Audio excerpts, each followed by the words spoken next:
students, today we will read chapter number 8. In this chapter we will discuss about the common mistake that we usually make while using verbs, and we will learn about the rules for the use of verb. So let's start. First one is, sometimes a single verb is wrongly used for two different subjects. Students, sometimes we use singular verb for two different subjects, which is actually wrong. Like this one, I am 18 years old and my sister 16. It is the wrong one. Right one is like, I am 18 years old and my sister is 16. So here two verbs are used with two subjects. Okay. She is buying flowers and my friend's ribbon. Her friend's ribbon. It is a wrong one. She is buying flowers and her friends are buying ribbons. Okay, so singular verb is wrongly used for two different subjects. When there are two different subjects, two different verbs are used. Okay, next is, we can mention the main verb only once with the two auxiliaries if the same main verb agrees with the both auxiliaries. Like, I never have and never will kill a bird. It's a wrong one. Right one is like, I never have killed and never will kill a bird. See, students, we can mention the main verb only once with two auxiliaries, only if the main verb agree with both auxiliary. Here main verb is killed and kill.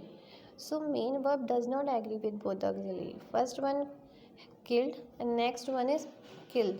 So main verb is different with different auxiliary. So we cannot use main verb here only once. We are supposed to use it two times because it does not agree with both the auxiliaries. Next is, I never have and never will hurt a bird. It's the right one.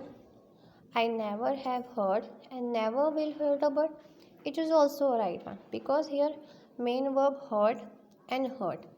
It is agree with both the auxiliaries, have hurt and will hurt.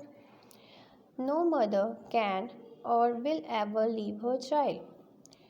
So right one. And another point is, no mother can leave or will ever leave her child.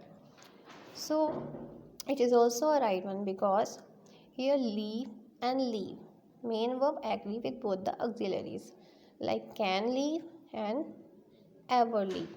So we can use main verb here only once because it agree with both the auxiliaries. Now comes the third point. We can use auxiliary helping verb only once for two different main verb if the auxiliary is common for both the verbs. Like 10 students have passed and 6 failed. It's right one because here if we have written like 10 students have passed and 6 have failed, it's also a right one. 10 students have passed and 1 failed. It is wrong because it will be written like 10 students have passed and 1 has failed. See, has, have and has. So if auxiliary verb is same for different subject, we can use it one time.